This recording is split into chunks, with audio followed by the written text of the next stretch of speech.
कर्नाटक की राजधानी बेंगलुरु में एक इलाका है जिसको फ़कीर कॉलोनी और वसीम ले आउट कहा जाता है। वहाँ पर ज़्यादातर गरीब मुसलमान रहते हैं और एक तालाब के किनारे ये लोग बसे हुए हैं। वहाँ पर उर्दू गवर्नमेंट स्कूल भी है। अब 20 दिसंबर की सुबह सुबह, और सुबह का मतलब सुबह के 4 बजे बुलडोज़र वहाँ पर पहुँच जाते हैं। 150 से ज़्यादा पुलिस एहलकार उस पूरे एरिया को अपने घेरे में ले लेते हैं। लोग सो रहे थे, अपनी नींद में थे, कोई काम के लिए बाहर निकलने वाला था। बेंगलुरु में इस साल शदीद सर्दी भी पड़ रही है और इसी दौरान बुलडोज़र की कार्रवाई शुरू हो जाती है। उनके घरों को तोड़ा जाता है, उनको कहा जाता है अपने घरों से बाहर निकल जाओ। वो लोग कहते हैं क्यों बाहर निकले, हुआ क्या है। वहाँ के रहने वालों को कुछ समझ में नहीं आता। बस पुलिस कहती है घर से बाहर निकलो, जिस हाल में हो उसी हाल में निकल जाओ। कपड़ा पहनने का मौका नहीं दिया गया, सामान निकालने का मौका नहीं दिया गया। जुल्म की इंतहा देखिए आप।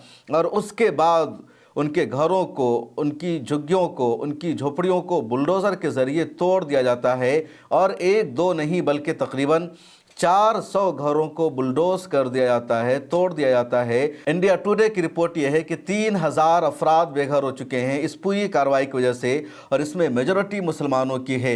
उन मुसलमानों का कहना यह है कि वो वहाँ पर पिछले 30 सालों से रह रहे हैं, 35 सालों से रह रहे हैं। वो फ़कीर समाज से ताल्लुक़ रखते हैं, गरीब मुसलमान हैं। उनके पास वोटर कार्ड है, उनका राशन कार्ड बना हुआ है, उनका आधार कार्ड बना हुआ है, ज़मीन के डॉक्यूमेंट्स भी उनके पास मौजूद हैं। फिर उनको क्यों वहाँ से निकाला गया, उनके घरों को क्यों तोड़ा जा रहा है? और सच्चाई यह है कि किसी के पास कोई जवाब नहीं है। जब बीजेपी राज में कहीं बुलडोज़र की कार्रवाई होती है तो कांग्रेस की नेशनल स्पोक पर्सन मोहतरमा सुप्रिया श्रीनेट आकर बोलती है, कांग्रेस के दूसरे लीडर्स बोलते हैं, आरजेडी के लीडर मुसलमानों का साथ देते हैं, रविश कुमार साहब मुसलमानों के फेवर में वीडियो बनाते हैं, कई सारे बड़े बड़े जर्नलिस्ट हैं जो मुसलमानों का साथ देते हुए नज़र आते हैं। लेकिन यहाँ बेंगलुरु में 3000 अफराद को बेघर कर दिया गया, उनके घरों को तोड़ दिया गया। तो अब क्यों उनकी हिमायत में कोई आवाज़ नहीं उठ रही है? क्यों कोई बोल नहीं रहा है? ट्विटर पर कोई ट्रेंड नहीं चल रहा है? आखिर क्यों? क्या कांग्रेस की सरकार को इजाज़त है कि मुसलमानों पर चाहे जितना जुल्म करे, मुसलमानों के ख़िलाफ़ चाहे जितनी बुलडोज़र की कार्रवाई करे, उसके ख़िलाफ़ बोला नहीं जाएगा, उसके ख़िलाफ़ लिखा नहीं जाएगा? जो हमारी मिली तंजीमें हैं, जो हमारी ऑर्गेनाइजेशन हैं, वो भी इस जुल्म पर खामोश हैं। उनका कोई स्टेटमेंट अभी तक सामने नहीं आ सका, जबकि इस कार्रवाई को तकरीबन 4-5 दिन का अरसा गुजर चुका है। 20 दिसंबर को बुलडोज़र की ये कार्रवाई शुरू हुई और तकरीबन 23-24 दिसंबर तक ये कार्रवाई जारी रही और 4 दिनों के दौरान पूरे इत्मीनान से तोड़ दिया। जो वीडियोज़ वहाँ की सामने आ रही है, जो तस्वीरें सामने आ रही है, वो तस्वीरें रोंगटे खड़े कर देने वाली है, क्योंकि बेंगलुरु में इस साल सर्दी पड़ रही है और उनके घर को तोड़ दिया गया। अब वो खुले आसमान में बग़ैर छत के रहने पर मजबूर हैं, इधर उधर भटकने पर मजबूर हैं, उनको कोई ठिकाना नहीं मिल रहा है। और अलमिया यह है कि जब बीजेपी के दौरे हुकूमत में मुसलमानों के साथ ज़्यादती होती है तो कम से कम कांग्रेस इस तरह की दूसरी पार्टी अपोजिशन का किरदार अदा करती है, कुछ आवाज़ उठाती है, कुछ जर्नलिस्ट आवाज़ उठा देते हैं। लेकिन जहां कांग्रेस की हुकूमत होती है वहां जुल्म होता है, तो बीजेपी अपोजिशन में रहते हुए भी इस मामला को सीरियस नहीं लेती, आवाज़ नहीं उठाती, क्योंकि उनको लगता है ये मुसलमानों के साथ हो रहा है। दूसरी पार्टियां भी चुप हो जाती है।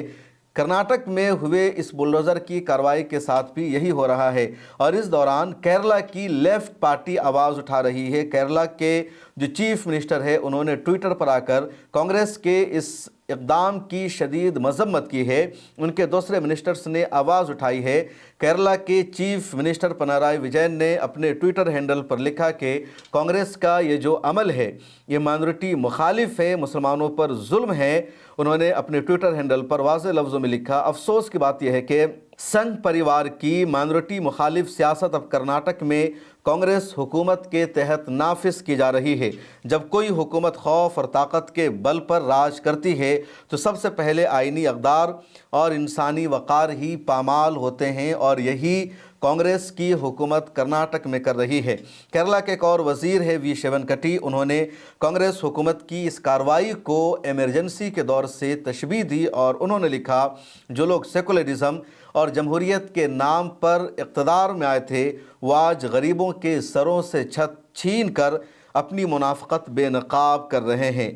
CPI यानी कम्युनिस्ट पार्टी ऑफ इंडिया के एक और लीडर ने इसकी शदीद मजम्मत की। उसके अलावा कम्युनिस्ट पार्टी ऑफ इंडिया ने केरला से एक डेलीगेशन को तश्कील दिया और वो डेलीगेशन गया कर्नाटका के बेंगलुरु के इस पूरे एरिया में जहां इन्हदामी कार्रवाई की गई, और उन्होंने जायज़ा लिया है, उनकी मदद करने का वादा किया है, उनको ये टेंट फराहम कर रहे हैं कि किस तरह इस सर्दी के मौसम में वो अच्छी तरह रह सकते हैं।